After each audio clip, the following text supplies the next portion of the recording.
পশ্চিম ত্রিপুরার রানীর বাজারে স্ত্রীকে মারধর ও হত্যার চেষ্টার অভিযোগ উঠেছে স্বামী আলামিন হোসেনের বিরুদ্ধে। অভিযোগকারী অনিতা বেগম জানান 2022 সালের 14 জুলাই প্রেমের সম্পর্কের পর তাদের বিয়ে হয়, কিন্তু বিয়ের এক মাসের মধ্যেই আলামিন ও তার পরিবার টাকার দাবিতে তার স্ত্রীকে শারীরিক ও মানসিক নির্যাতন শুরু করে। অনিতার অভিযোগ, শ্বশুরবাড়ির লোকজন তাকে আগুনে পুড়িয়ে ও বালিশ চাপা দিয়ে হত্যার চেষ্টা করে। গত মাসে আলামিন অন্য এক মহিলাকে বিয়ে করলে তাকে গাড়ি থেকে টেনে নামিয়ে পেটানো হয়। তিনি প্রশ্ন তোলেন, প্রথম স্ত্রী থাকা সত্ত্বেও দ্বিতীয় বিয়ে কিভাবে সম্ভব। এছাড়া অনিতা অভিযোগ করেন, স্থানীয় বিজেপি নেতা আব্দুল হাকিম মিয়া অভিযুক্তকে সহায়তা করেছেন। রানীর বাজার থানার ভারপ্রাপ্ত কর্মকর্তা জানিয়েছেন, অভিযোগ গ্রহণ করা হয়েছে এবং প্রয়োজনীয় আইনি ব্যবস্থা নেওয়া হচ্ছে। আমি আমার লাভ ম্যারেজে হয়েছিল।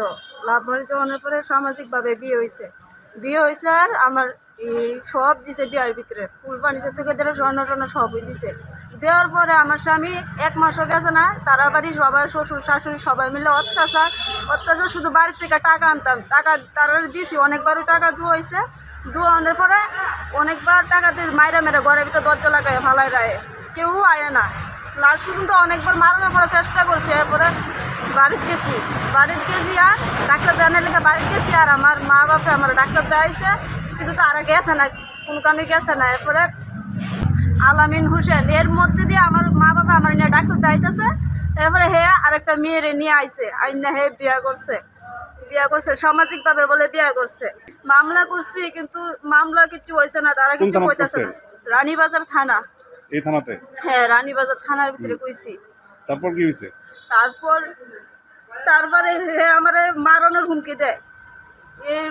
বিয়ে করানোর পরে আমার মারণের হুমকি দেয়। সেদিন আমার লাগুল পায়া বাইটেল দিয়ে নিয়ে রাস্তার ভিতরে হে আমার অনেকবার মারছে, মারধর করছে। কবে? এটা পরশুদিন মারছে।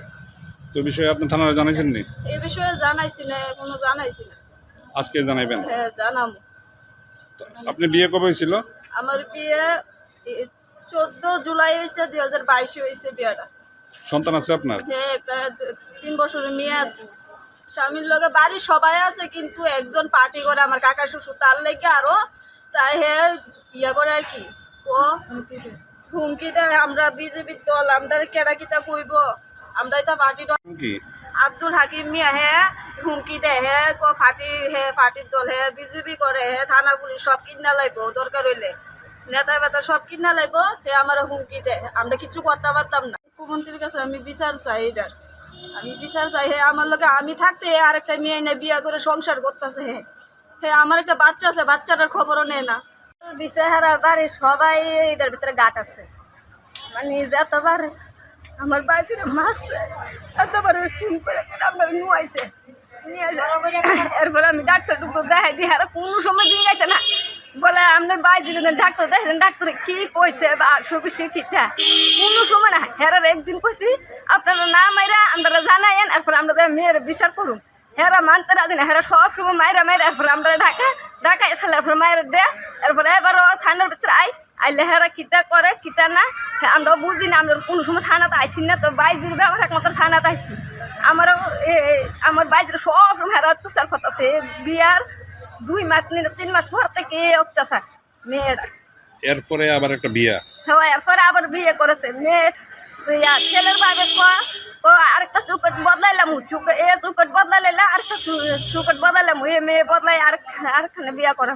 আচ্ছা দিদি, এই যে থানার মধ্যে মামলা করলো, এরপরে তো কোনো নিরাপত্তা পাইতেছে না? না, কোনো নিরাপত্তা পাইছি না। কি কইবেন? মেয়ের একটা জিন্দিগি আছে, মেয়ে একটা 3 বছরের আছে, কোনো ইয়া নাই। মানে এরপরে আবার কুড়ের ভিতরে যাইতে লেছিল, মেয়ের কেন জানি ফোন করছে, মেয়ে তো আছে ভাবছে কি লেগে জানি নামাইছে, মায়ের উরুম দুরুম ফিরে শুরু করছে। মেয়ে এত বেগটা লেগে বুঝছে না, মেয়ে ফুলার খান্দা ফিরে আসছে। জামাই তো মনে করে একটা বিপদে লাগে বা কি লেগে না কি লেগে ডাক দিছি, তার মেয়ে কইতে পারে না, এ কারণে ডাক দিছে, মেয়ের মারা শুরু করছে। আমরা চাইতেছি মেয়ের ভবিষ্যৎ কীভাবে চলবো, এরপরে মেয়ের আমরা প্রতিবাদ চাই, ছেলের প্রতিবাদ চাই। আমরা ছেলে প্রেম 2 বছর প্রেম করে বিয়ে করছে, এমন না বলে দেখছে না, ছেলে দেখছে না, মেয়ে দেখছে না, বলে গার্জিয়ান বিয়ে করাচ্ছে, এটার ভিতরে একটা দুষ্টাক তৈরি। তারপরে লগে টাকা পয়সা, খালি টাকা পয়সা তো আমি বিদেশ যাবো, আমরা টাকা দেয়, আমি এনে যাবো, আমার টাকা দেয়, আইনা দেয়, বাপরে আইনা দেয়, ইয়ান তাই না দেয় আমি তো জানি না, এটা তোর খাইতাম না, এসব কতই থানার ভিতরে কোনো সময় আমরা এতদিন এত বছরের ভিতরে কোনো ইয়া খাইছি না, কোনো বিচারে খাইছি না আমরা। রিপোর্ট সংবাদ প্রতীক্ষা।